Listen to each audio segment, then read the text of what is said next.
ఇక varicose veins నుండి విముక్తి పొందండి. ఎవిస్ వాస్కులర్ సెంటర్ ఇప్పుడు మన KPHP లో గ్రాండ్ ఓపెనింగ్ ఏప్రిల్ 4వ తేదీన. పట్టుదల ఉంటే, సాధించాలన్న తపన ఉంటే మనం అనుకున్నది నెరవేరుతుంది అనడానికి మీ జీవితం ఒక ఉదాహరణగా భావించండి. టైం మిషన్ లో ఎక్కి వెళ్ళిన కథలు ఇలాంటి పరిచయ కార్యక్రమాలు రుజువు చేస్తాయి.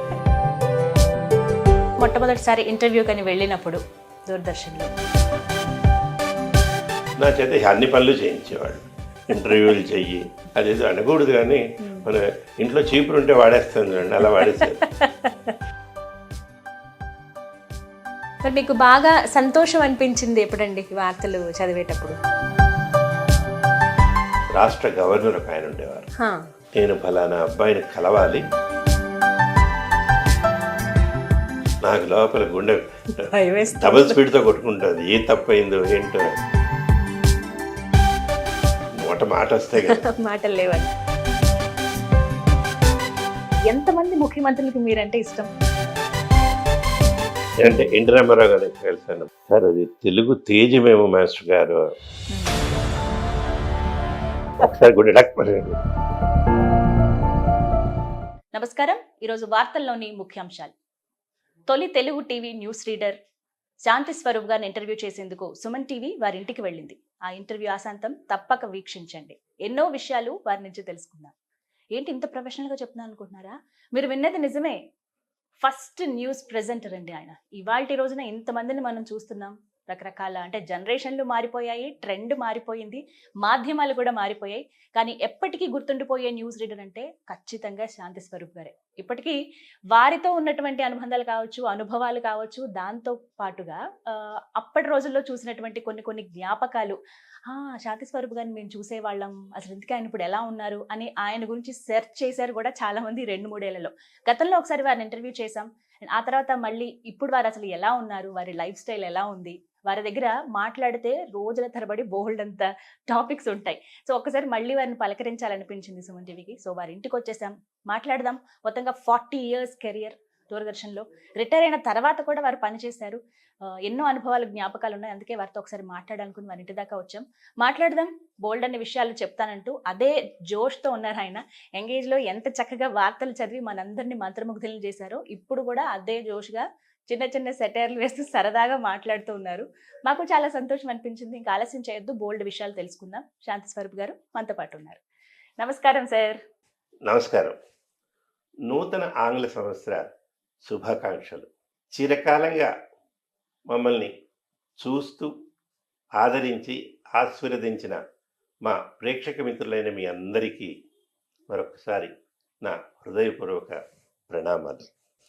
యూట్యూబ్ ఛానల్స్లో అత్యధిక పేరు ప్రతిష్టలు సంపాదించుకుని ఎనలేని ప్రేక్షకుల ఆదరణ అందుకున్న సుమన్ టీవీ వారు ఈరోజు నా పరిచయ కార్యక్రమాన్ని రికార్డ్ చేస్తామని వచ్చారు. వారి శక్తి సామర్థ్యాలు మనకి పరిచయమే అయినప్పటికీ ఈ పరిచయ కార్యక్రమం ఎంత తీయగా ఉంటుందో మనం మరికొద్ది క్షణాల్లో చూద్దాం. నాకు మళ్ళీ ఆ రోజుల్లోకి వెళ్ళిపోయినట్టు అనిపించింది ఒక్కసారి. భలే చెప్పారు సార్. అప్పటి రోజులే గుర్తొచ్చేసాయి. మళ్ళీ తీసుకెళ్ళిపోయారు వెనక్కి మమ్మల్ని కొన్ని సంవత్సరాల క్రితం. ఎలా అసలు ఎంత చక్కగా మేము కూడా, మీరు చదువుతుంటే మేము కూడా అన్నట్టు ఇలా చూసేవాళ్ళం సార్. నాకు ఇప్పటికీ జ్ఞాపకం ఉంది. ఇంటి దగ్గర టీవీ ఉన్నప్పుడు చుట్టుపక్కల ఇళ్ళ దగ్గర పిల్లలందరూ వచ్చి కూర్చుని చూసేవాళ్ళం ప్రతి కార్యక్రమం. అప్పుడు టీవీ అంటేనే కదా, అందులో ప్రత్యేకంగా వార్తలు అంటే తెలుసుకోవాలి, మీరు కూడా చూడండి అని చెప్పి మరీ పెద్దలు కూర్చోబెట్టేవాళ్ళు. నాన్నగారు అమ్మగారు చూస్తూ ఉంటే మేము చూసేవాళ్ళం ఆసక్తిగా. చాలా చాలా సంతోషం మీతో మాట్లాడడం. ఎలా ఉన్నారు? సంతోషం తల్లి. ఎట్లా ఉన్నారు? భగవంతుడి దయ వల్ల కులాసాగా ఉన్నాం. జీవితం సాఫీగా గడుస్తోంది. మీలాగా ఆత్మీయులు వచ్చి పలకరించినప్పుడల్లా ఇన్ని రోజులు గడిచిపోయాయా అని ఒకసారి ఆశ్చర్యం వేస్తుంది, అబ్బా అని అనిపిస్తుంది. అయితే టైం మిషన్ లో ఎక్కి వెళ్ళిన కథలు, వెళ్ళారు అని చెప్పినటువంటి సినిమాలు, ఇవన్నీ మన జీవితంలో కూడా జరగవచ్చు అని ఇలాంటి పరిచయ కార్యక్రమాలు రుజువు చేస్తాయి. నిజమేనండి. మంచి మధురానుభూతులు అవన్నీ కూడా మళ్ళీ ఎప్పటికప్పుడు నెమరు వేసుకునే అవకాశం వస్తోంది ఇలా. వీటన్నిటికీ మించి ఏంటంటే ఉమ్, నా అభిప్రాయంలో టెలివిజన్ ఒక అందమైన అద్దం, ఉమ్. అది కూడా అందమైన పారదర్శక అందం, అందమైన పారదర్శక అద్దం. అర్థం. అద్దంలో మనం చూసుకున్నప్పుడు మన ప్రతిబింబమే కనబడుతుంది. పారదర్శకంగా ఉంటే అవతల విషయం కూడా కనబడుతుంది. అద్దము అని నేను ఎందుకన్నానంటే ఇది వాస్తవాన్ని మటుకే చూపిస్తుంది, మన ఊహల్ని కాదు. నిజం. ఉమ్, మన దేశంలో టెలివిజన్ ప్రారంభమైనప్పుడు ఆ, నిజానికి ఇది జర్మనీ వాళ్ళు నలుపు తెలుపు నుంచి రంగుల్లోకి మారుతూ వాళ్ళు ఎక్విప్మెంట్ మనకి ఇచ్చారు. ఉమ్, ఎప్పుడో 1960 దశకంలో. ఓకే. అక్కడి నుంచి మొదలై ఉమ్, మన తెలుగు రాష్ట్రంలో అప్పుడు అవిభక్త ఆంధ్రప్రదేశ్ రాష్ట్రం అవును. 1977 అక్టోబర్ 23 నుంచి ఉమ్, మన ప్రసారాలు ప్రారంభమైనాయి. బా. అది కూడా ఎలా, అంతకు ముందు ఒక సంవత్సరం పాటు ఉమ్, ప్రభుత్వం ఒక పథకాన్ని ప్రవేశపెట్టింది. ఉమ్, ఇదేంటంటే ఒక సంవత్సరం పాటు ATS-6 అనే ఒక ఉపగ్రహాన్ని ఆహా, అద్దెకి తీసుకుని ఉమ్, దాని ద్వారా దేశంలోని సరే. ఇతర రాష్ట్రాలకి ఉమ్, గ్రామీణ ప్రాంతాల్లో ఉన్న ప్రేక్షకులకి మాటకే ఈ కార్యక్రమాన్ని అవకాశం. ప్రసారం చేసేది. ఉమ్, అంటే ఉదయం పూట అక్కడున్న పిల్లలకి స్కూల్ పాఠాలు, ఉమ్, సాయంకాలం పూట ఈ వ్యవసాయ కార్యక్రమాలు, ఉమ్, ఆరోగ్య కార్యక్రమాలు, మహిళలు తీసుకోవాల్సినటువంటి జాగ్రత్తలు, తర్వాత మన చరిత్ర సంస్కృతికి సంబంధించిన విషయాలు, ఉమ్. వీటితో పాటు వీటికి, ఆ, స్థానికంగా ఉండేటువంటి కళాకృతులు, నాట్యం కానీ పాటలు కానీ ఇవన్నీ ప్రసారం చేసేవారు. ఉమ్, దీన్ని ఉపగ్రహ ప్రసారం అని అనేవారు. ఉమ్, అది ఒక ఏడాది పాటు జరిగింది. ఉమ్, అది గమ్మత్తు ఏంటంటే దానికి కావాల్సిన కార్యక్రమాలు రూపొందించే స్టూడియో హైదరాబాద్లో ఉండేది. ఓ. హైదరాబాద్లో ఉమ్, మన రాజ్భవన్ వెనకాల కొండ మీద, ఆహా. ఇప్పుడు ఆ కొండ మీద ఒక కాలేజీ ఉంది. దాని నిండా రోజు కూడా అమ్మాయిల కాలేజీ అది. ఓకే. Women's college. ఆ, ఓకే. అప్పుడు కార్యక్రమాలు ఉన్నాయి. ఇప్పుడు ఆ కార్యక్రమాల్ని నవ్వించేటువంటి పిల్లలు చదువుకుంటున్నారు.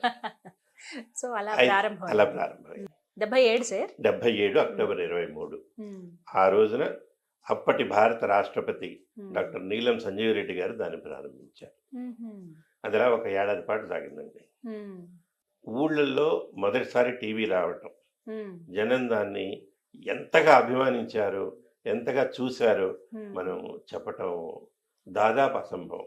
ఆ అనుభూతులన్నీ కూడా ఇప్పుడు నెమరు వేసుకుంటుంటే ఆ, చాలా చాలా సంతోషం. చాలా. చిన్ననాటి జ్ఞాపకాలు అందరి జీవితంలో చాలా బాగుంటాయి. ఆ.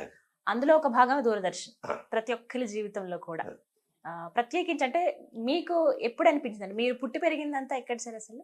హైదరాబాదే హైదరాబాదేనా? ఓకే. చదువుకున్నది? నా చదువు, ఉమ్, తర్వాత నా నాటకాల అనుభవం, ఓ. తర్వాత నేను రాసిన నవలలు, కథలు, ఉమ్, వేసిన నాటకాలు ఉమ్, అన్నీ హైదరాబాదే. మొత్తం.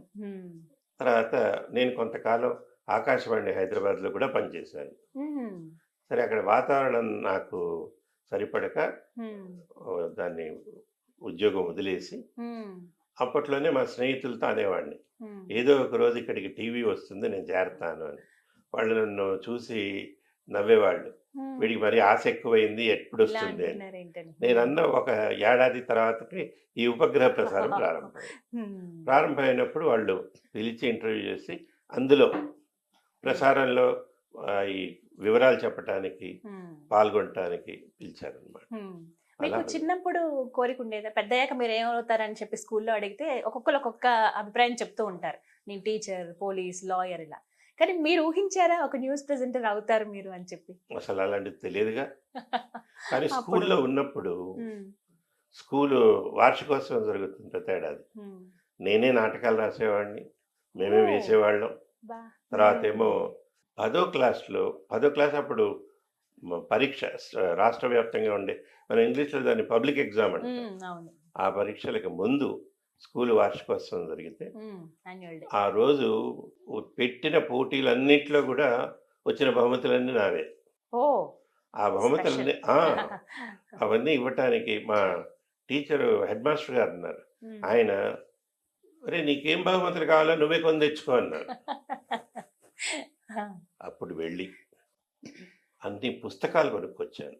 హ్మ్, అవేమిటి హ్మ్, అంటే వివేకానందుడి చరిత్ర, రామకృష్ణ పరమహంస జీవితం హ్మ్, ఇలాంటివి. మీరు ఎంపిక చేసుకున్నారన్ని. ఆ! హ్మ్. తెచ్చి ఆ ఫంక్షన్ రోజున ముఖ్య అతిథి ఎవరు అంటే డాక్టర్ సి. నారాయణ రెడ్డి గారు.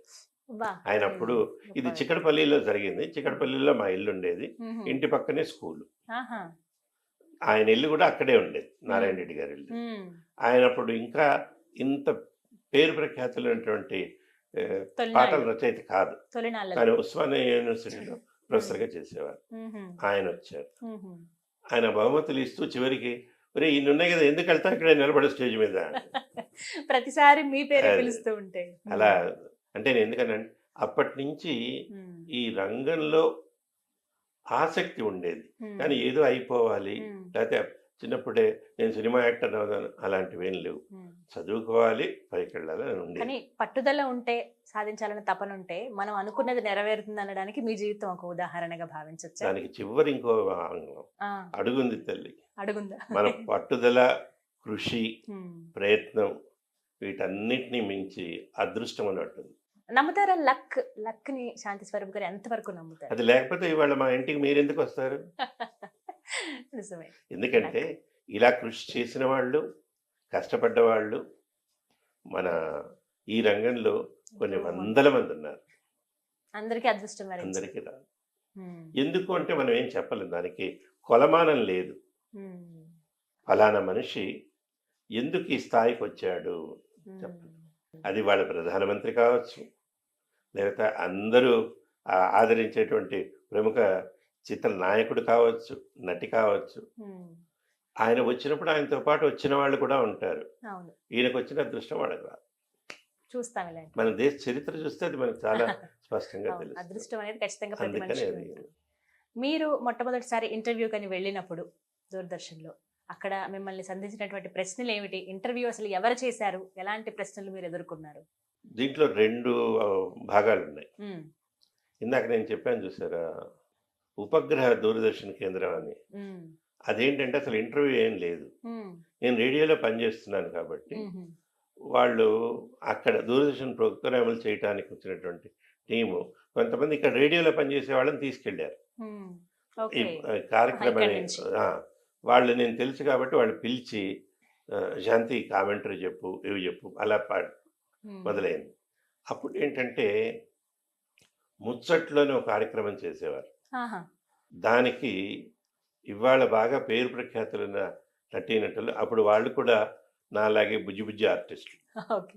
ఉదాహరణకి మ్. కోట శ్రీనివాసరావు గారు, ఓ. దేశరాజ్ హనుమంతరావు గారు, ఆహా. సుబ్బరాయ శర్మ, హా. తర్వాత విద్యాసాగర్, ఇవాళ నూతన్ ప్రసాద్గా చరిత్రలో మిగిలిపోయినటువంటి వరప్రసాద్, ఆయన అసలు పేరు వరప్రసాద్, వరప్రసాద్ గారు. Okay, okay. తెలంగాణ శకుంతల, ఆహా. గొప్ప గొప్ప వాళ్ళందరూ. వీళ్ళందరూ. ఇంకో గమ్మత్ ఏంటంటే అప్పుడేంటి ప్రభుత్వ పథకాలని వీళ్ళకి చెప్పాలి. మ్. వీళ్ళకి స్క్రిప్ట్ ఇచ్చేవాళ్ళు కాదు.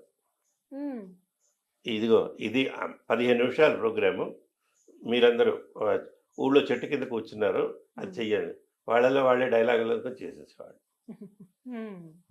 అవేర్నెస్ ప్రోగ్రామ్ లాగా. మ్. అది ఊళ్ళో ఎంత ప్రఖ్యాతి పొందిందంటే ఆ కార్యక్రమం కోసం ఉత్తరాలు రాసేవాళ్ళు, అబ్బో. అంత ఎదురు చూసేవాళ్ళు. మ్. అలా అంటే నేను ఇది ఎందుకు చెప్పానంటే మ్. గ్రామీణ ప్రాంతాల్లో ఉండే వాతావరణంతో ఈ కార్యక్రమాలు మమేకమైనవి. మ్. అది వాళ్ళకి ఆనందం. అరే మా ఊరి గురించి చెప్తారు, మాలాగే చెప్తారు. మ్. అక్కడి నుంచి జానపద కళలు, ఒగ్గు కథని, ప్రతి ఒక్కటి డప్పులు, కూడా. అవును. ఇవన్నీ వచ్చాయి. మ్. ఇవి ఎవరైనా మన నగరంలో ఉన్న వాళ్ళకి చూస్తే బోరు కొడుతుంది, ఏంటిది అంటారు. మ్. ఎందుకంటే వీళ్ళు పెరుగుతున్నటువంటి సంస్కృతి వేరు. వేరు. అవును, ఇక్కడ కల్చర్ అంతా డిఫరెంట్ గా ఉంటుంది. అవన్నీ. ఇక్కడ ఉన్న వాళ్ళు అమెరికా వెళ్తారు, ఇంగ్లాండ్ వెళ్తారు, ఇంగ్లీష్ సినిమాలు చూస్తారు. మ్. వీళ్ళకి ఇవి మోటుగా నాకు అనిపిస్తాయి. నోటు కాదు. మ్. కానీ వాళ్ళకి అది రోజువారీ సంగీతం, మ్. వాళ్ళ గుండె లయ. వినే అది కొద్ది వాళ్ళకి ఇంకా వింటూనే ఉంటారు. బోర్ అనేది ఉండదు వాళ్ళకి. అరే మా గురించి కూడా చెప్పారు అట్లా ఉండి. మ్. ఇవన్నీ ఒక ఏడాది పాటు అయిపోయిన తర్వాత మ్. చివరి రోజున మ్.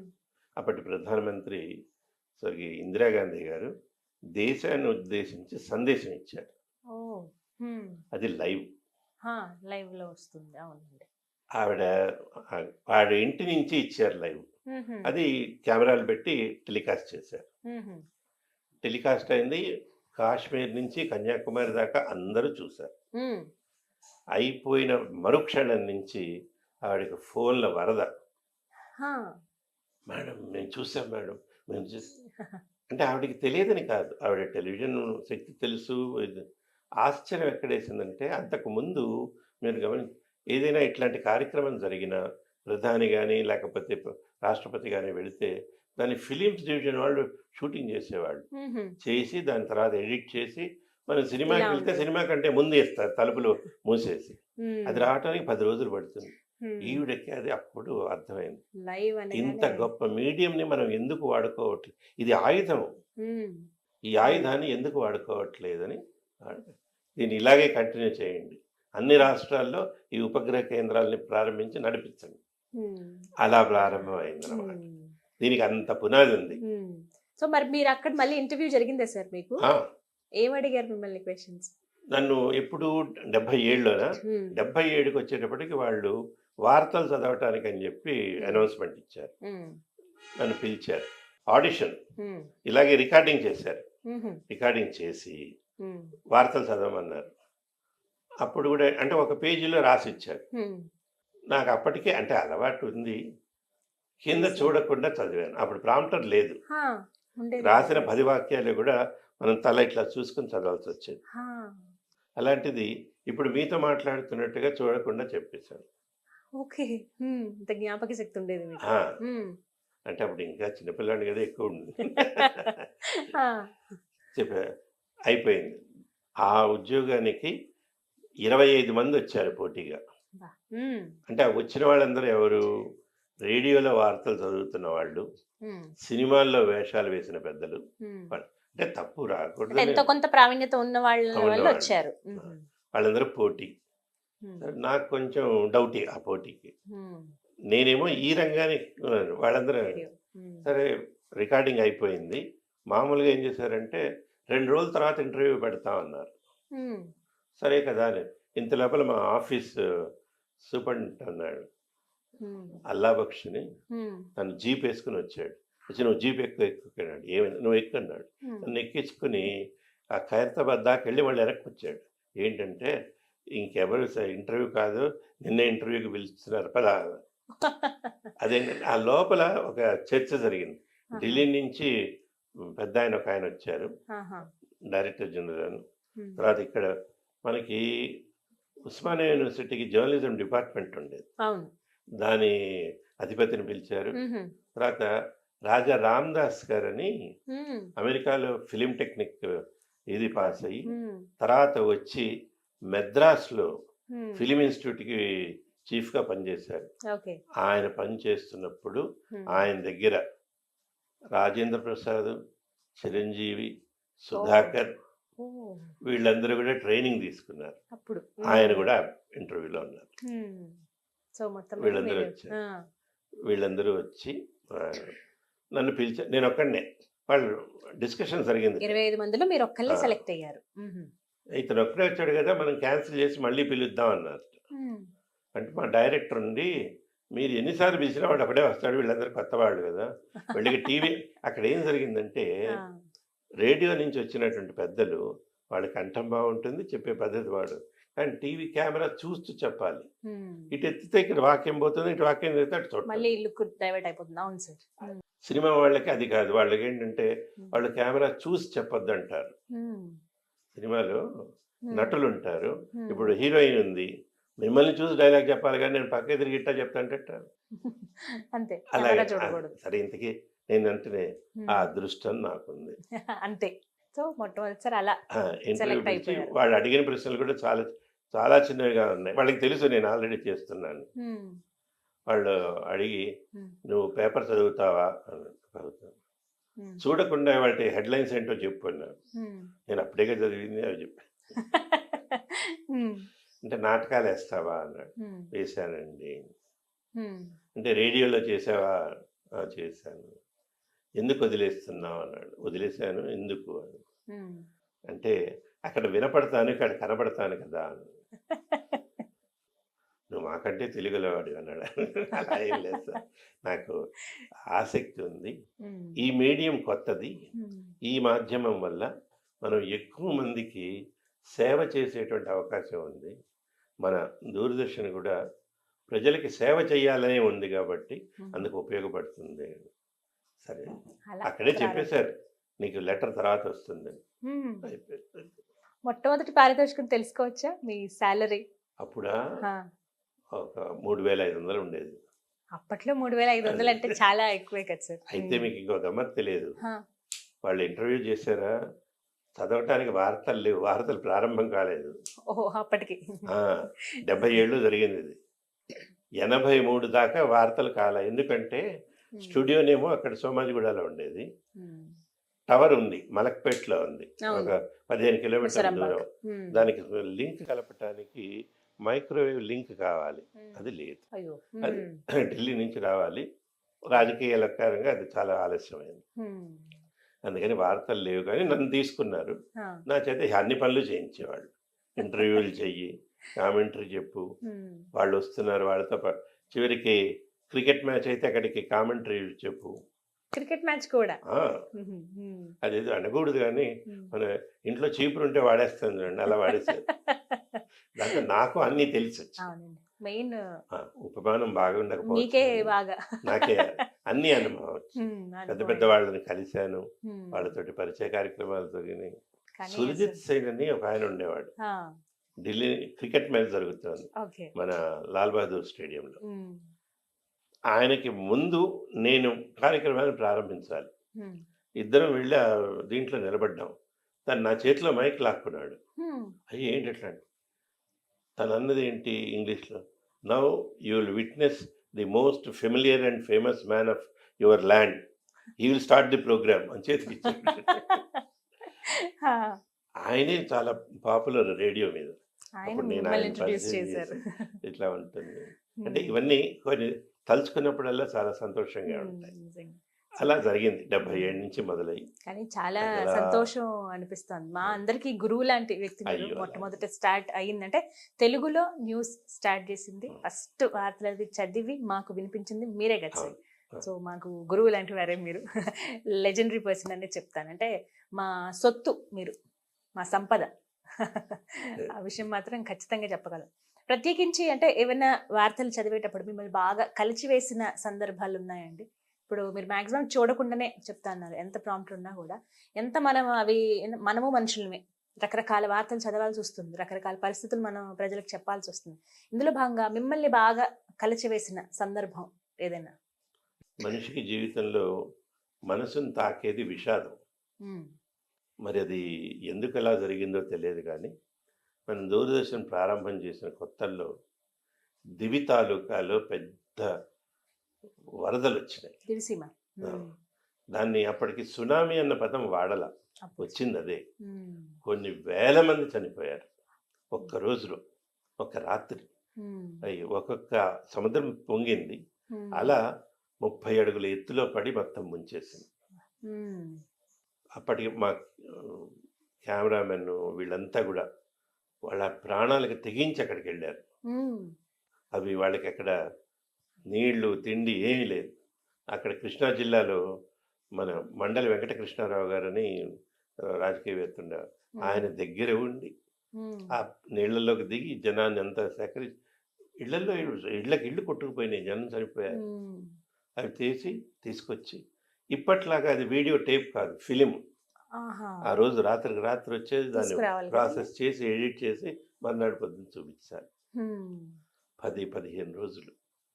ఉమ్. అప్పట్లో కృష్ణా జిల్లా కలెక్టర్గా ఏవిఎస్ రెడ్డి గారు అని ఒక ఆయన ఉండేవారు. ఉమ్. ఆయన హ్యామ్ రేడియో అని ఒక సౌకర్యం ఉందండి. ఉమ్. ఇవాళ మనం కూర్చుని మొబైల్తో డామ్ డామ్ అని నొక్కేసి అమెరికాకో ఆస్ట్రేలియాకో మాట్లాడుకుంటున్నాం, అప్పుడు లేవు. హా. ఈ హ్యామ్ రేడియో అలాంటిది అనమాట. ఉమ్. దానికి ప్రత్యేకంగా ట్రైనింగ్ ఇస్తారు. ఉమ్. వాళ్ళు ఏ సహాయం కావాలన్నా కనెక్ట్ అయ్యి చెప్పగలరు. ఓహో. ఉమ్. అది ఆయన ఏబీసీ వారి దగ్గర రెడ్డి గారు ఉండేదా? చేసేవారు. ఆహా. ఆయన చేసి కొంతమందిని పంపించి, అది నిజానికి ఏంటంటే రాజీవ్ గాంధీ నేర్చుకుని స్టార్ట్ చేసిన ప్రోగ్రామ్ అది. ఓ. హ్మ్.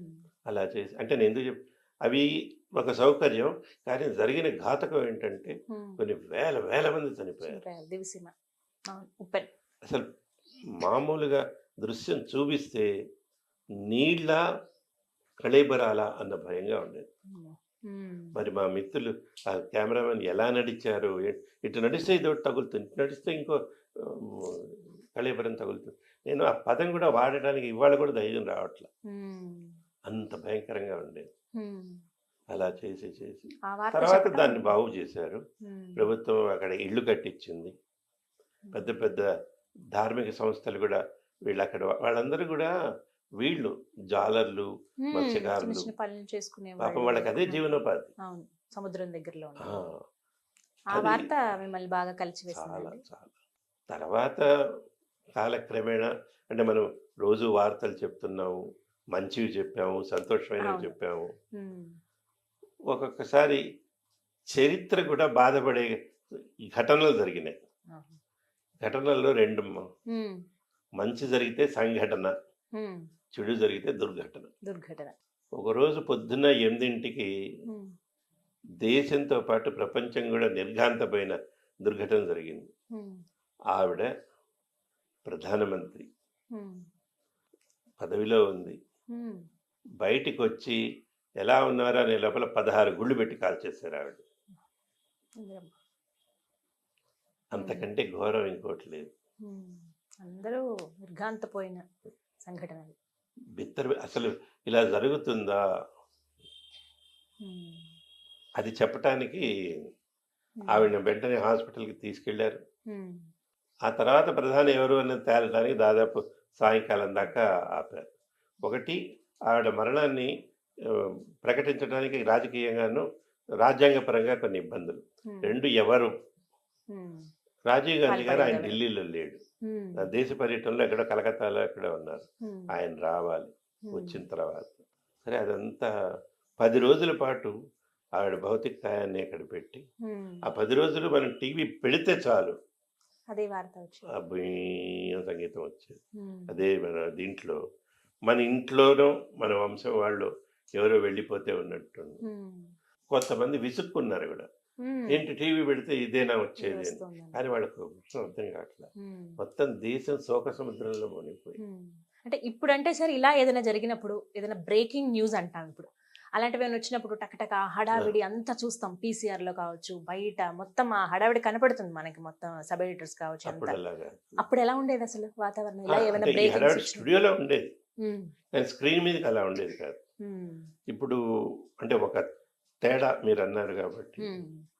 ఇవాళ ఏమవుతుందంటే ఏ విషయమైనా ప్రేక్షకులకు అందించేటప్పుడు హ్మ్. ఎంత సంచలనాన్ని సృష్టించగలము అన్న కోణంలో వస్తుంది. హ్మ్.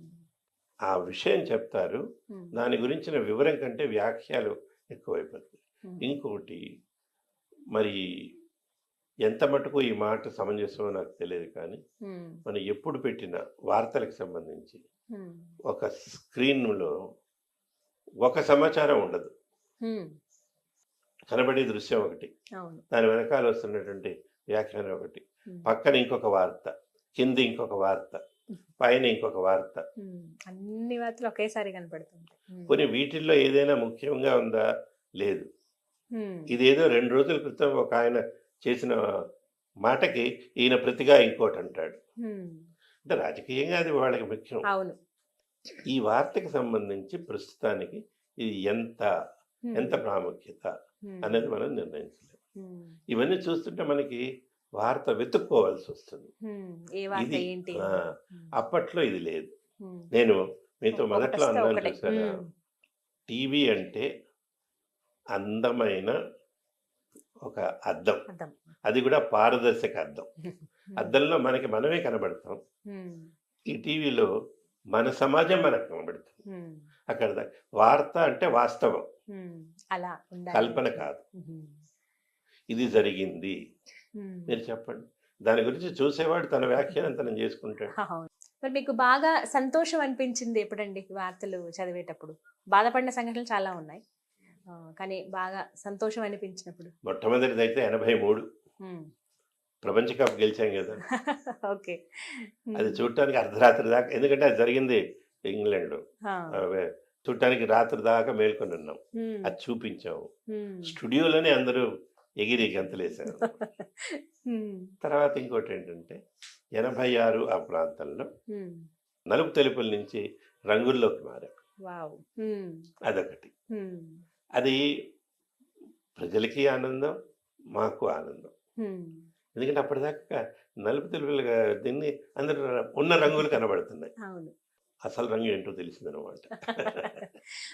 కంప్లీట్ మీరు ఒక్కళ్ళే ఎన్ని సంవత్సరాల పాటు కొనసాగారు సార్? అంటే ఇంకొకరు యాడ్ ఆన్ అవ్వకుండా ఒక్కలే అంటే ఇద్దరు కలిసి చదవటమా? ఇద్దరు కలిసి చదివేది, లేకపోతే మీ మీ బిడ్డల తర్వాత వేరే వాళ్ళు చదివే సందర్భం గానీ అలాంటివి ఏమన్నా ఉన్నాయా అసలు? అంటే ఉద్యోగపరంగా ఆలోచిస్తే హ్మ్. నాకొక్కడిదే ఉద్యోగం. హ్మ్. న్యూస్ తక్కిన వాళ్ళందరూ కూడా హ్మ్. బ్యాంకుల్లో, ఇతర సంస్థల్లో పనిచేసేవారు. హుహు. వాళ్ళు ఏ రోజు వాళ్ళందరినీ ఆడిషన్ చేసే లిస్ట్ ఉంటుంది. హ్మ్. ఏ రోజుకి ఆ రోజు పిలిచి, ఆ రోజు చదివినందుకు వాళ్ళకి పారితోషికం ఇచ్చేవాడు. అంటే ఫ్రీలాన్సర్లు అన్నమాట. ఆ! ఇప్పుడు మనం ఆ! చెప్పుకుంటున్నట్టుగా. ఆహా! ఇంకా మామూలు మాట వాళ్ళని క్యాజువల్స్ అంటారు. క్యాజువల్స్. ఆహా! క్యాజువల్ ప్రెజెంటర్ అని. ఆహా! హ్మ్. ఉద్యోగం చేసింది నేనొక్కడినే. హుహు. అంటే ఎంప్లాయ్‌గా మీరే మీరు ఎంప్లాయీగా మాత్రం. అంటే ప్రతిహారంగా నాకు 60 ఏళ్ళు వచ్చేదాకా. పనిచేశారు. హుహు. అంటే 20 అండి? మీ మొట్టమొదటి మీరు అక్కడ చదువుకున్నప్పుడు పని 77, చేసినప్పుడు? 25 రిటైర్ అప్పటి నుంచి. అయిపోయిన తర్వాత కూడా హ్మ్. నేను ఒక 4, 5 ఏళ్ళు హ్మ్. ప్రోగ్రామ్ చేశాను. హ్మ్. రిటైర్మెంట్ దగ్గరికి వచ్చినప్పుడు హ్మ్. వార్తలతో పాటు హ్మ్. వార్తల కంటే ఎక్కువగా హ్మ్. ధర్మ సందేహాలని ఒక కార్యక్రమం ఆ! చేసేవాడు. అది కూడా నాతోటే మొదలుపెట్టారు. హ్మ్. పెద్దలు మల్లాది చంద్రశేఖర్ శాస్త్రి గారు, హ్మ్. కందాడై రామానుజాచార్యులు, హ్మ్. మైనవరపు శ్రీనివాసరావు గారు, హ్మ్. ఇలాంటి పెద్దల్ని పిలిచి హ్మ్. మనకి సందేహాలు అడుగుతుంటారు. ఈ ధార్మిక విషయాల్లో ఉండేటువంటి అనుమానాలన్నీ కూడా హ్మ్. లైవ్ అది ప్రశ్నలతో వచ్చేవి. హ్మ్. వారు సమాధానం చెప్పేవారు. నేను మధ్యలో సమన్వయకర్తగా ఉండేవాడిని. హ్మ్. దానివల్ల ప్రేక్షకులకి ఆనందం, విషయ పరిజ్ఞానం వచ్చింది. హ్మ్. నాకైతే మటుకు చాలా జ్ఞానం వచ్చింది. మీరు ఆ మాట అంటున్నారు. అంటే అనేక విషయాలు వాళ్ళ నుంచి తెలుసుకున్నాం. హ్మ్. వాళ్ళు మామూలుగా కలవాలన్నా కూడా కష్టమే కదా! అవును. అది మాత్రం నిజం. ఆ! సాధారణంగా ఇప్పుడు తెర మీద కనిపించే వాళ్ళంటే ఆ క్రేజ్ చాలా గొప్పగా ఉంటుంది. వాళ్ళని చూడాలన్నా, అరే! మిమ్మల్ని టీవీలో చూసామని చెప్పి ఇప్పటికీ అది కంటిన్యూ అవుతుంది. అప్పట్లో మీకు ఎలాంటి క్రేజ్ ఉండేది? మీ అభిమానులు ఎలా ఉండేవాళ్ళు? మీతో ఎలా మాట్లాడేవాళ్ళు? ఈ సందర్భాలేమైనా? అంటే ఉత్తరాలొచ్చేవి. ఆ! వీటన్నిటికి మించి అంటే నేను మర్చిపోలేని ఒక 2, 3 సంఘటనలున్నాయి. హ్మ్. అప్పట్లో మనకి కేసీ అబ్రహం గారని రాష్ట్ర గవర్నర్ ఒకాయన ఉండేవారు. హా! ఆయన స్వతహాగా టీచర్. మలయాళీ ఓకే. టీచర్. హ్మ్. రాజకీయాలు అవన్నీ చేసుకొని ఆయన గవర్నర్‌గా వచ్చారు. చాలా నెమ్మదస్తులు, హ్మ్. చాలా మర్యాదస్తుడు. హ్మ్. ఆయన ప్రతిరోజు సాయంత్రం టీవీ చూసేవారు. ఓహ్! ఆయన టర్మ్ అయిపోయి వెళ్ళిపోబోతున్నారు. హ్మ్. ప్రత్యేకంగా ఆయన సెక్రటరీని పంపించి, హ్మ్. నేను ఫలానా అబ్బాయిని కలవాలి, హ్మ్. మీరు పిలిపించండి అన్నారు. ఓహ్! గవర్నర్ గారు. మా హ్మ్. డైరెక్టర్ గారు భయపడ్డారు. నేను వార్తలు చదువుతూ ఏదో పెద్ద తప్పు చదివాను. హా! ఆయన గుర్తుపట్టి వీడిని పిలుస్తున్నారు. మన కొంప మునిగింది. ఆయన గవర్నరు, చిన్న మనిషి కాదు. కదా! ఆయనే పిలిపించారంటే ఆ! హా! నన్ను పిలిచి "నువ్వేం చదివావు" అన్నాడు. నేనేం చదువుతాను సార్, ఉన్నది ఏం చదవలేదు. నథింగ్, నువ్వు ఏదో జరిగింది పద. హ్మ్. సరే వెళ్ళాం. స్టేషన్‌కి పక్కనే హ్మ్. రాజభవన్‌లోకి వెళ్ళాం. మేము వెళ్ళేటప్పటికి ఆయన కూర్చోమన్నారు. ఆయన రాలేదింకా. పెద్దాయన బాగా. హ్మ్. వయసులో కూడా పెద్దాయన. హ్మ్. తర్వాత మెల్లిగా ఆయన మేడ మీద నుంచి లిఫ్ట్‌లో కిందకి దిగి హ్మ్. నడిచొచ్చి నేను కూర్చుంటే నా దగ్గరికొచ్చారు. నేను no, no, no, no. You please sit down అన్నారు. హ్మ్. అంటే నేను దండం పెట్టి నాకు లోపల గుండె భయమేస్తుంది. డబుల్ స్పీడ్‌తో కొట్టుకుంటది. ఏ తప్పయిందో ఏంటో. అంతగా అయితే తిడతాడు. హ్మ్. లేకపోతే ఉద్యోగంలో నుంచి తీసేయమంటాడు. సరే కానీ కానీ భయమే కదండీ ఆ టైంలో. Hmm. I watch you every day. హా! I like your news. అబ్బా! చాలు. ఇంకోటుంది ఆ! నెక్స్ట్ వాక్యం. I'm a poor teacher, I don't have anything to give you, but allow me అని వాని పక్కన ఆ రాజ్భవన్ స్టీవర్డ్ ఉంటాడు, వాడిని పిలిచి విల్ యూ టేక్ టీ అన్నాడు. అంటే సార్ కాఫీ టీ తాగరు అంటే ఆయన పాలు కలిపి ఆయన చేత్తో కలిపి ఇది తీసుకో, అది అంటే చెప్తున్నా వాళ్ళు నాకు అది ఆయన ప్రేమకి అభిమానానికి అంత పెద్ద ఆశీర్వాదం అన్నమాట. నిజంగా సార్ చాలా గొప్ప మూమెంట్. దేవుడి దగ్గరికి వెళ్ళిపోయి ఉంటారు. And he was a teacher and he knows how to encourage a student. అలా ఇచ్చి ఏమనిపించింది సార్ మీకు అప్పుడు? మాట వస్తాయి మాటలు లేవంతే. ఆ జ్ఞాపకం అలా ఉంచుకున్నారుగా. ఇప్పుడు ఎంతమందితో చెప్పుకున్నారు ఆ విషయం? ఇలా అడిగిన వాళ్ళకే చెప్పాడు, మరి అందరితో చేస్తే నన్ను పిచ్చాడు అనుకుంటారు. తర్వాత మీరు చెప్పి చూడండి మేము చేసి చూపిస్తాను ఒక కార్యక్రమం ఉండేది. అదేంటంటే ఊళ్ళల్లో మీకు వచ్చేటువంటి ప్రాబ్లం, ప్రత్యేకంగా గ్రామాల్లో స్కూల్ లేదు, ఇక్కడ రోడ్డు బాగాలేదు, నీళ్లు రావట్లేదు, ఇలాంటివి చెప్పండి, మేము ఆ సంబంధిత మంత్రిని స్టూడియోకి పిలిచి మాట్లాడతాం. మంచి కార్యక్రమం. అలా చేసాము. ఆ ప్రశ్నలన్నీ వచ్చాయి, వాళ్ళని రికార్డ్ చేసేవాళ్ళు మా టీం వెళ్ళి చేసి అవన్నీ నేను మళ్ళీ పట్టుకుని మంత్రి గారి దగ్గరికి వెళ్ళి అక్కడ కూర్చొని ఆయనకి టీవీలో కనపడితే ఆయన సంతోషం, ముందు ఆయన్ని పరిచయం చేసి సరే కొన్ని పరిష్కారం అయినాయి, కొన్ని కావు, అవి ఇంత తేలిక కాదు. మళ్ళీ రోడ్డు లేదు అంటారు, అదేమైనా ఇంట్లో అప్పటికప్పుడు జరిగేది కాదు కదండి. అవును, అలాంటివి ఆ కార్యక్రమం. అంటే నేను ఎందుకు చెప్తున్నా అంటే సమాజ శ్రేయస్సుకి, మంచి పనులు, ప్రజల సంక్షేమానికి ఈ మాధ్యమం అంతా ఉపయోగపడేది. సార్ ఎంతో మంది ముఖ్యమంత్రులతో స్వయంగా పనిచేశారు మీరు, అంటే కొన్ని కార్యక్రమాలు ప్రత్యేకంగా ఉండేవి కదా అప్పట్లో. ఎంతమంది ముఖ్యమంత్రులకి మీరంటే ఇష్టం? ఒకటేంటంటే అప్పుడు అదొకటే మాధ్యమం, దూరదర్శన్ ఒకటే. తర్వాత ప్రజలకి నేరుగా వారు కలుసుకునేటువంటి అవకాశం ఉన్నది. అందువల్ల ప్రతి ముఖ్యమంత్రి పరిచయం, ప్రతి ముఖ్యమంత్రి ఆదరణగా మాట్లాడేవారు, సమస్యల్ని వినేవారు, కార్యక్రమంలో పాల్గొనేవారు. కొన్ని ప్రత్యేకమైన ఉన్నాయి, ఉదాహరణ అంటే ప్రేక్షకులు కూడా గుర్తుండుంటాయి. ఒక 6 సంవత్సరాల పాటు చంద్రబాబు నాయుడు గారు ప్రజలతో ముఖ్యమంత్రి అనే ఒక కార్యక్రమాన్ని నిర్వహించారు. ప్రతి సోమవారం సాయంత్రం 6:30కి జరిగేది. ప్రేక్షకులు నేరుగా వారి ఇబ్బందుల్ని ముఖ్యమంత్రికి చెప్పేవారు. మధ్యలో నేను సంధానకర్తగా ఉండేవాడిని. వారి పేరు తెలుసుకోవటం, ఊరు తెలుసుకోవటం, వివరాలు తెలుసుకోవటం, ఈయనకి చెప్పటం, ఈయన సమాధానం ఇవ్వటం. ఇది కేవలం ఊరికే మాట్లాడి బాగున్నారా ఏమండి అలా కాదు, వారు చెప్పిన సమస్యని వీరు నోట్ చేసుకుని, అంటే ఆయన సిబ్బంది అంతా కూడా వచ్చేవారు, చేసుకుని ఆ సమస్యని పరిష్కరించడానికి తగిన సూచనలు ఇచ్చేవారు, ప్రయత్నం చేసేవారు. కొన్ని సందర్భాల్లో చేసినటువంటి పరిష్కారం వచ్చే వారం చెప్పేవారు, అలా కూడా జరిగేది. వీటిల్లో అంటే నాకు సంతోషం, ఎందుకంటే ప్రజలకు ఉపయోగపడే ఒక కార్యక్రమంలో నేను కూడా మా శ్రీశ్రీ గారు చెప్పినప్పుడు నేను కూడా ఒక సమిధన అయ్యాను అని, అంటే ఉపయోగపడ్డాం.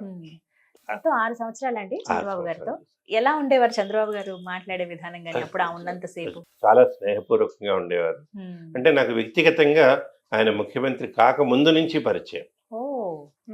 నాతో పాటు చదువుకున్న అబ్బాయి ఒకతను ఉండేవాడు, కొమ్మినేని వికాస్ అని.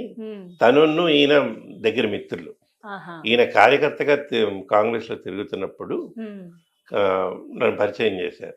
అప్పుడే తర్వాత ఈయనకి సినిమాటోగ్రఫీ మంత్రిత్వం ఇచ్చారనమాట. ఇచ్చినప్పుడు ఏదైనా ఇంటర్వ్యూ పెట్టవా అని అడిగారు. అలా ఇచ్చారు చంద్రబాబు గారు. తను పైకి ఏమి ఆడంబరంగా కనపడ్డు, తన వస్త్రధారణ కానీ మాట్లాడటం కానీ, తను ఆలోచన ధోరణి వేరు. మనం గమనిస్తే ఆయన అరే రేపు గురించో వచ్చే ఏడాది గురించో ఆయన చెబుతున్నాడు అనుకుంటాం, కాదు, ఒక దశాబ్దం లేదా వీలైతే ఒక శతాబ్దం చివరి దాకా ఆలోచించి పథకాలు వేస్తాడు అటువంటి మనిషి. అలాగే ఇతర ముఖ్యమంత్రులు కూడా ఉన్నారు. మీరు మళ్ళీ చంద్రబాబు గారిని కలిసిన సందర్భం ఉన్నాయండి. ఏం బ్రదర్ బాగున్నారా? అంతే, బాగున్నారు. అంటే నాకు వ్యక్తిగతంగా వాళ్ళ దగ్గర నుంచి ఎటువంటి వాటిని ఇంగ్లీష్లో ఫేవర్స్ అంటారు. అలాంటివి నేను ఆశించలేదు. భగవంతుడి దయ వల్ల అవసరం రాలేదు. అంటే వాళ్ళని ఇది కావాలి అని అడిగే అవసరం. అడగవలసినటువంటి పరిస్థితి రాల. అందువల్ల ఏంటంటే కనపడితే మర్యాదగా ఉండి మాట్లాడు. నమస్కారం. అలా ఇంకెంతమంది ముఖ్యమంత్రులు సార్? అంజయ్య గారు, నిద్రమల్లి జనార్దన్ రెడ్డి గారు, చెన్నారెడ్డి గారు, భవనం వెంకట్రామ్ గారు, కిరణ్ కుమార్ రెడ్డి గారు, రోసయ్య గారు. ఓ, ఉమ్మడి ఆంధ్రప్రదేశ్. రోసయ్య గారు నా మీద వేసిన జోక్ ఒకటి ఉంది. ఆయన ఒకసారి ఇంటర్వ్యూకి స్టూడియోకి వచ్చారు. స్టూడియోలో మా మేకప్ మ్యాన్ ఆయనకి టచ్అప్ చేస్తున్నారు. పక్కన నేను ఉన్నాను. అంటే ఇంటర్వ్యూ చేసేది నేనే. ఆయన ఒక నిమిషం ఆగు అన్నాడు. ఆయన గొంతు చాలా గంభీరంగా ఉంటుంది. ఏంటి సార్, ఆయనకి మేకప్ అయినా తీసేయి, లేకపోతే నాకు మేకప్ అయినా వెయ్యి, ఇద్దరికి మేకప్ అనవసరం. సార్ అదేంటి సార్, నాకు మేకప్ ఎందుకయ్యా, ఎంత వేసినా ఇంత తెల్లగానే ఉంటాను, నువ్వేయించుకో. ఆయన అంత సరదాగా మాట్లాడేవారు. పెద్ద ఆయన, వయసులో పెద్ద ఆయన. అంత ఏదైనా విషయం అడగండి, కూలంకషంగా అంకెలతో సహా దాని వివరాలన్నీ చెప్తారు.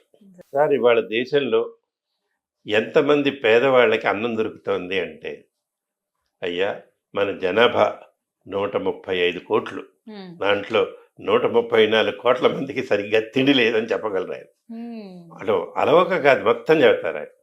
చాలా తెలివైన వ్యక్తి, నిఖార్సైనటువంటి, ప్రతి విషయం మీద పట్టు ఉంటుంది. చాలా చాలా చాలా ఇలా ఎంతో మంది. అందరినీ. మీకు ఇష్టమైన వ్యక్తి ఎవరు సార్ ఇంత మందిలో? ఇష్టమైన ముఖ్యమంత్రి అంటే ఎన్టీ రామారావు గారిని కలిశాను, ముఖ్యమంత్రిగా కలిశాను, ముఖ్యమంత్రి అయ్యే ముందు కలిశాను. అంటే ఆయన ఎలక్షన్స్ అది ఒక విప్లవం. వారితో ఏదైనా కార్యక్రమం చేశాంగా.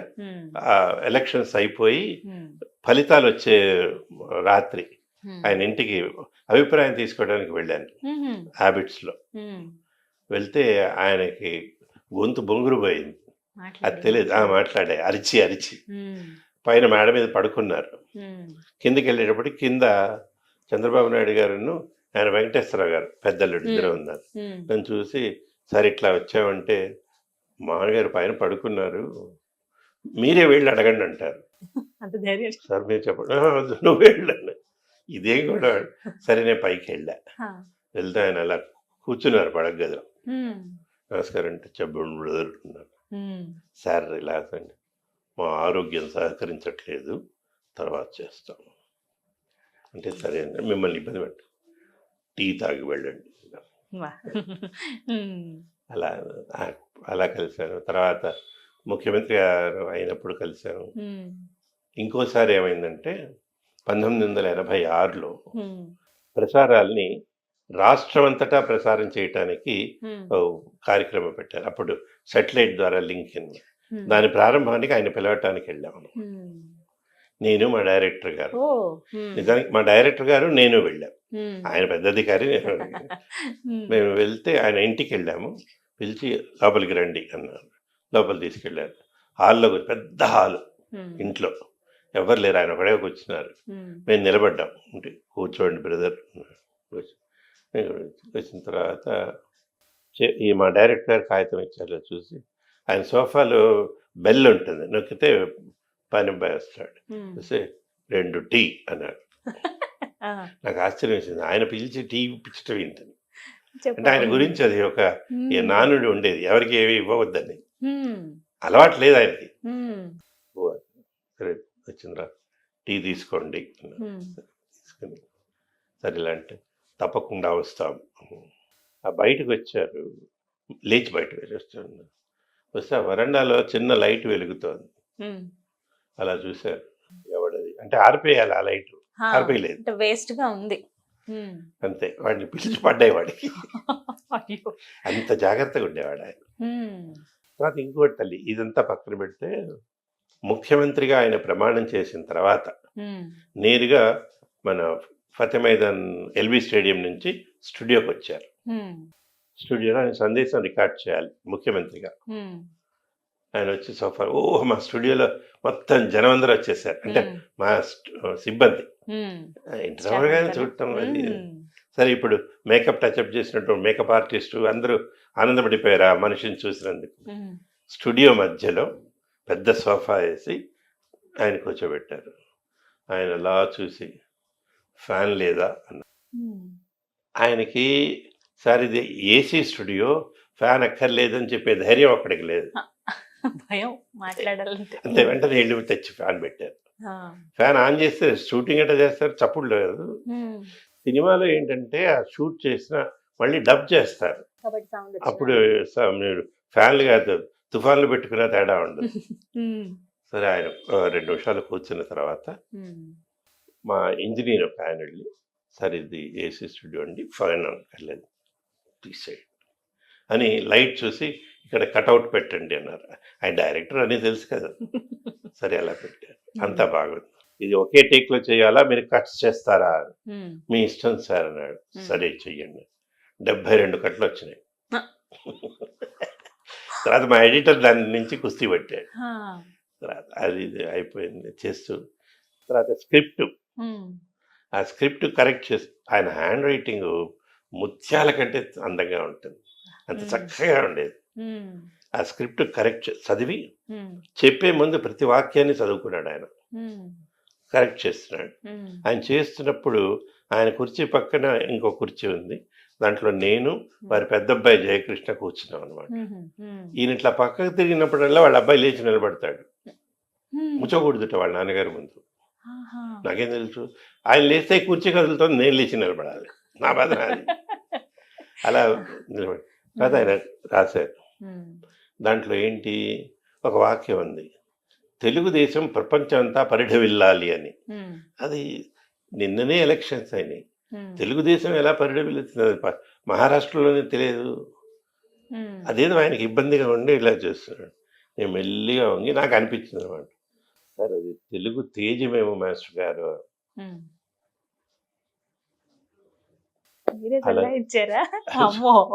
ఒకసారి కూడా అంటే ఆప్యాయంగానే ఆ చూపు అది అలా వచ్చేసి.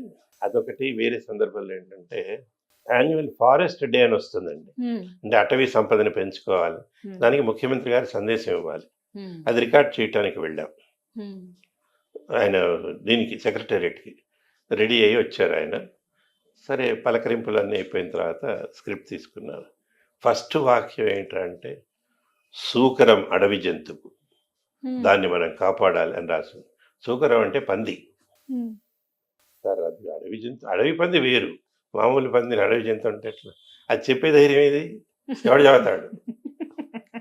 అప్పుడు ఏంటంటే ఆయన పక్కన నిలబడి మా పర్వతాలరావు గారని ఆయన పిఆర్ ఒక ఆయన ఉండేవారు, మీరు పాపం వెళ్ళిపోయారు, బండారు పర్వతాలరావు గారని. ఆయనకి సైగ చేసామన్నమాట, సార్ ఇట్లా. లక్కీగా అప్పుడు ఏంటంటే ఏదో బ్రేక్ వచ్చే రామారావు మేము మళ్ళీ చేస్తాము అని లేచి వెళ్ళారు ఆయన.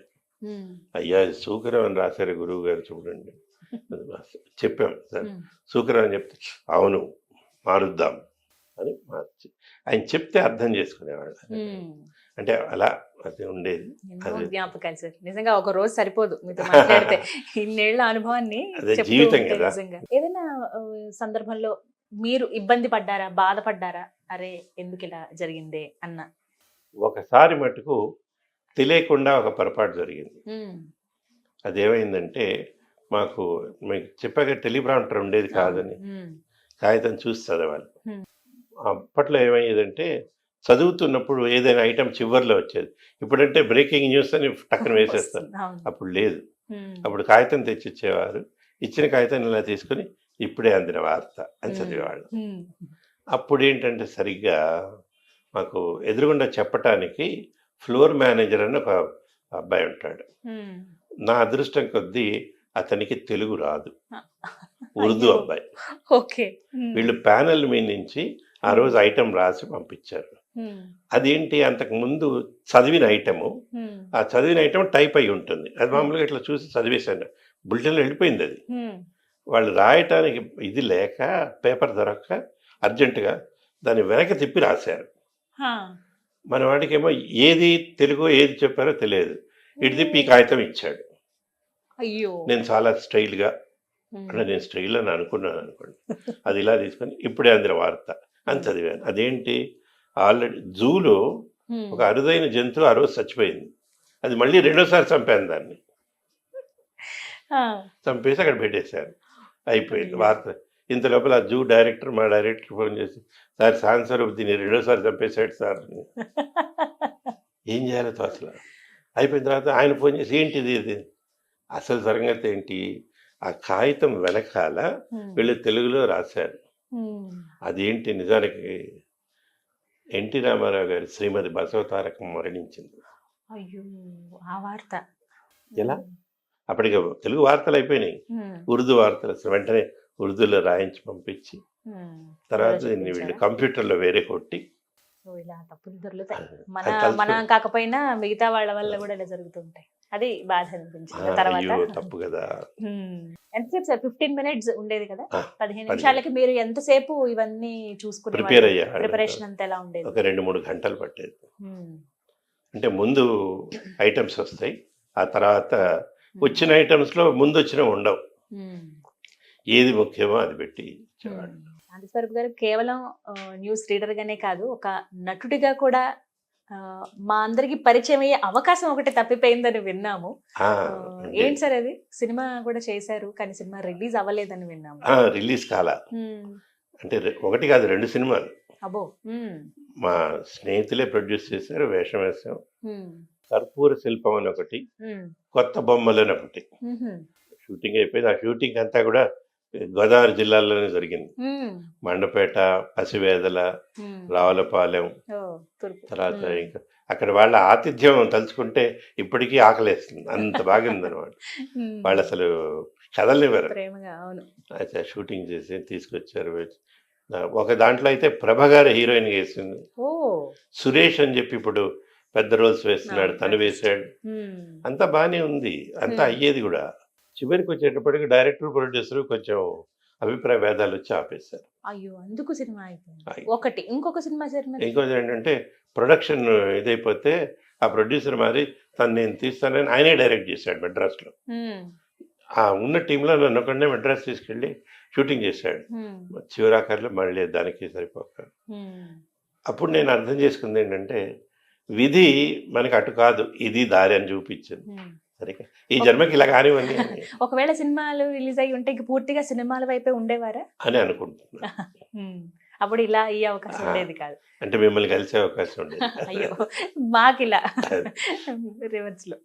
కానీ అప్పుడు ఇష్టం అవి ఉండేవి సార్ మీకు బాగా ప్యాషన్ ఏంటంటే ఈ హీరో అంటే ఇష్టం, ఈ సినిమా అంటే ఇష్టం, ఈ హీరోయిన్ అంటే ఇష్టం, అలా ఉండేదా? అబ్బే లేదు, మాకు చిన్నప్పటి నుంచి వేరే పిచ్చి ఉంది. నాటకాలు రాయటం, నాటకాలు వెయ్యటం, ఎన్నో రచనలు కూడా చేశారు, నవలలు రాయేసి, నాటకాలు కూడా ఆ పేర్లన్నీ కొన్ని గమ్మత్తుగా ఉండేవి. అంటే మేము అట్లా పెట్టేవాళ్ళం. ఈ చావు నాది కాదు, తర్వాత వెన్నెల సెగలు, నవలలు కూడా అలాగే ఉన్నాయి. రాతి మేఘం అని రాసాం, అంటే పొల్యూషన్ వల్ల వర్షించాల్సిన మేఘం రాయి అయిపోతుందని. తర్వాత అర్ధాగ్ని అని ఒకటి, అదేంటంటే సతీ సహగమనానికి వ్యతిరేకంగా, అది ఏదో సంప్రదాయం అంటున్నారు, చాలా ఘోరం అది, మన వేదాలు వీటిల్లో కూడా దాన్ని వక్రీకరించారు అని చెప్పి అలా వాటిని రాయటం. తర్వాత అన్నిటికంటే క్రేజ్ అని ఒక నవల రాయించారు, అది క్రికెట్ మీద. ఇవాళ ఏదైతే మ్యాచ్ ఫిక్సింగ్ తర్వాత ఇవన్నీ ఇవన్నీ 1986లో ఆంధ్రభూమిలో వరుసగా సీరియల్స్గా వచ్చినాయి, అవన్నీ వేసాం అప్పుడు. అలా నాటకాలు. అందువల్ల ఏంటంటే ఈ సినిమాల గురించి పెద్దగా ఇది లేదు, కానీ సినిమాలు టీవీలోనే చూసేవాడు, థియేటర్కి వెళ్ళటం కాదు. ఇప్పటికీ వెళ్తారు? ఇప్పటికీ వెళ్ళను, చూస్తాను అంతే. అది కూడా ఇంట్లో టీవీలో చూస్తాను, బాధపడతాను, తిట్టుకుంటాను, అంటే వాళ్ళకి వినపడదు కాబట్టి తిడతాను. అంటే మంచి కథతోటి ప్రారంభం అవుతుంది, చివరికి ముగింపు చాలా ఏళనగా నవ్వులాటగా అవుతుంది. అది ఎందుకు అలా చేస్తారనేది నాకు తెలియదు. మధ్యలో సందర్భం ఉన్నా లేకపోయినా ఏదో పిచ్చి సాంగ్ పెట్టి ఐటమ్ సాంగ్ అంటారు, లేకపోతే దానికి స్పెషల్ సాంగ్ అంటారు, నువ్వు ఏ పేరైనా పెట్టు అదే బూతు.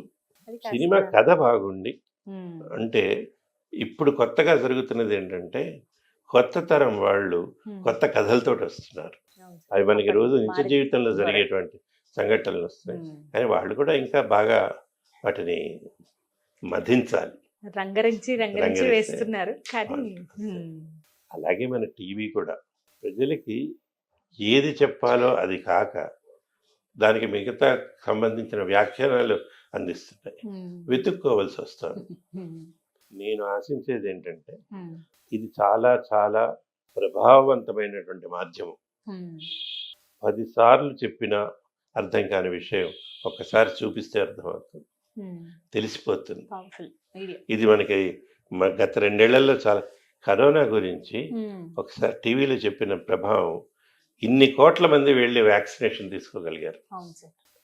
మొదట్లో ఇస్తే ఊరి నుంచి పారిపోయారు జనం. అలాంటిది ఇవన్నీ చూపించి చేయటం వల్ల పెరిగి ఈ మాధ్యమం యొక్క గొప్పతనం అది. ఈ మాధ్యమాన్ని మనం ప్రజల సంక్షేమానికి వాడుకోవాలి. అంటే మనకి అసలు బోరు కొట్టచ్చు మనకి, ఎందుకంటే వినోదము విలాసము దీనివల్ల అన్నిటికీ అవసరం అయిపోయి అలవాటు అయిపోయి. అందువల్ల అంటే చాలా మంది నన్ను ప్రశ్న అడుగుతారు, దూరదర్శన్ తక్కిన ఛానల్స్ లాగా ఎందుకు ఇదవ్వట్లేదు అని. ఇదే ప్రధాన కారణం. ట్రెండ్కి తగ్గట్టుగా ఎందుకు లేదు అని అంటారా? అంటే తక్కిన ఛానల్స్ కి వినోదము ప్రజలకి సంచలనం కలిగించటం ప్రధాన లక్ష్యం. వాటికి అది వ్యాపారం. వాళ్ళు కోట్లు పెట్టి ఛానల్ పెట్టారు, అది నిలబడాలంటే డబ్బులు రావాలి. ఆ డబ్బులు రావాలంటే వీళ్ళకి ఇష్టమైనవి చూపిస్తారు. వీళ్ళకి ఇష్టమైన కష్టాలు అందరికీ ఉంటాయి. వీడి కష్టాలు మర్చిపోవటానికి అదొక విధమైన మొత్తం సినిమా పాటలు, సినిమా కథలు, సినిమా తారలతో టీవీ చేయటం నేను తప్పంటల్లా. అలా వాళ్ళని డైవర్ట్ చేస్తారు. ఈ వ్యవస్థ అలాంటిది కాదు. ఇది ప్రభుత్వ పథకాలు, వాళ్ళ సంక్షేమం, వాళ్ళ మంచి గురించి మాట్లాడు. ఒకటి ఉందండి, మనకి మంచి చేసేది మనకి నచ్చదు, మనకి నచ్చేది మంచి చెయ్యదు. ఇక్కడ కూడా అదే వర్తిస్తుందండి. సింపుల్ గా చక్కెర మనకి రుచిస్తుంది, ఎక్కువ తింటే షుగర్ వస్తుంది. అవును, మనకి చేదు తినమంటాడు, అది నచ్చదు. జీవితం అంతే, వ్యవస్థలు అంతే. కానీ భవిష్యత్తులో అయినా ఇది మారుతుందని. అంటే నేను 24 గంటలు ఇలా పథకాలే చూడమని చూపించమని అంటారా. వీటి మధ్యలో ఒక విధమైన సమతుల్యం పాటించి చేస్తే మనకి మీడియం బాగా ఉపయోగపడుతుంది. మొత్తంగా ఎన్ని సంవత్సరాలు సార్? 40 ఏళ్ళ? 40 ఏళ్ళు. రిటైర్ అయ్యేటప్పుడు మీరు చేసిన ఆఖరి కార్యక్రమం ఏది? ఈ ధర్మ సందేహాలను చేశారు. మన పురాణాలు, ఇతిహాసాలు, వాటిల్లో ఉన్నటువంటి అంశాల గురించి బాగా పండితులైనటువంటి మల్లాది చంద్రశేఖర శాస్త్రి గారు, తర్వాత మన కందాడై రామానుజాచార్యులు, మైలవరపు శ్రీనివాసరావు గారు, తుప్ప కృష్ణమూర్తి గారు, ఇలాంటి పెద్దల్ని స్టూడియోకి పిలిచి లైవ్ అది ప్రశ్నలు అడిగేవారు. మధ్యలో నేను సంధానకర్తగా చేసేటువంటి భాగ్యం నాకు కలిగింది. దానివల్ల ప్రేక్షకులకి ఈ సమాచారం అందించటం, ఈ పెద్దలతోటి మాట్లాడటం, నాకు జ్ఞానం కూడా కలిగింది. అంటే ఇన్ని విషయాలు తెలుసుకుని ఆ పెద్దల పక్కన కూర్చున్నటువంటి అదృష్టం. అది చివరికి నేను రిటైర్ అయిన తర్వాత కూడా చాలా రోజులు చేశాను. మీ కుటుంబంలో ఇంకెవరైనా ఇలా న్యూస్ వైపు, ఈ మీడియా వైపు ఉన్నారా సార్? లేదమ్మా, ఇంకెవరు. కుటుంబంలో అంటే నాలో సగం నా జీవితం శ్రీమతి నాతో పాటే పనిచేసింది. రోజారాణి తన అనౌన్సర్. నా అలాగే దూరదర్శన్ మొదటి నుంచి ఉంది. తను ప్రస్తుతం లేదు, స్వర్గస్థురాలైంది. మాకిద్దరు అబ్బాయిలు, వాళ్ళిద్దరూ ఇటువైపు అసలు చూడని కూడా చూడరు, చిన్నప్పటి నుంచి చూడలేదు. వాళ్ళిద్దరూ ఐఐటి చదివారు, ఎంటెక్ చేశారు, యుఎస్ లో ఉన్నారు. చిన్నవాడు అక్కడ డాక్టరేట్ చేసి సెమీ కండక్టర్స్ లో, ఈ కరోనాకు ముందే ఇప్పుడు హైదరాబాద్ వచ్చాడు, ఇక్కడి నుంచి పనిచేస్తున్నాడు, నన్ను చూసుకుంటున్నాడు. పెద్దవాడు అక్కడే ఉన్నాడు. పెద్ద కోడలు కూడా ఐఐటియే, వాళ్ళు ఇద్దరు మనవలు. వాళ్ళు పెరిగి ఈ రంగం అని కాదు, ఏదో ఒక విధంగా మన సమాజానికి ఉపయోగపడే పనులు చేయగలిగితే భగవంతుడికి అదేదన్నా. నిజంగా ఇష్టమా సార్ వినాయకుళ్ళు అంటే మీకు? వినాయకుడి విగ్రహాలంటే? ఎందుకంటే రాగాని ఇంట్లో ఎక్కువగా వినాయకుడే కనిపిస్తూ ఉన్నారు, అలాగే వెంకటేశ్వర స్వామి. జీవితంలో కోరుకునేది విఘ్నం లేకుండా ముందుకెళ్ళాలని. అంటే ప్రతి అడుగు మనం హిమాలయం ఎక్కినా సరే, లేకపోతే విమానం ఎక్కినా సరే విఘ్నం లేకుండా వెళ్ళాలి. ఆయన విఘ్న నాయకుడు కాబట్టి ఆయన అడ్డు పెట్టుకుని పొద్దున లేవగానే ఆయనకు దండం, నమస్కారం, స్తోత్రం అవి చేసుకుని నమ్మకం. ఇప్పుడు ఆయనకి దండం పెట్టినంత మాత్రాన అన్నీ వచ్చే వస్తాయి. మనం వాటిని ఎదుర్కోవటానికి కావాల్సిన స్థైర్యం కూడా వస్తుంది. అంటే ఆయన కథలు మనం వింటే ఆయనకే కష్టాలు వచ్చినాయి కదా పాపం. అవును. గణనాథుడిగా కావాలంటే వాళ్ళ అన్నయ్యతోటి పోటీ పడమన్నాడు. ఆయనేమో నెమలికి పరిగెత్తాడు, ఈయనకేమో ఉన్నది ఎలక. అంటే అన్ని అర్థం చేసుకుంటే అవును. అలాగే ఇష్టం అనమాట. అంటే ఈ పూజలు, సంస్కృతి ఇవన్నీ కూడా మనకి మూఢనమ్మకాల వైపు కాకుండా మన జీవితాన్ని మామూలుగా అర్థం చేసుకోవటానికి ఉపయోగపడుతుంది. ఇప్పుడు ఎవరైనా ఏదైనా కార్యక్రమానికి పిలిస్తే వెళ్తారా సార్? బయటికి వెళ్తున్నారా అసలు?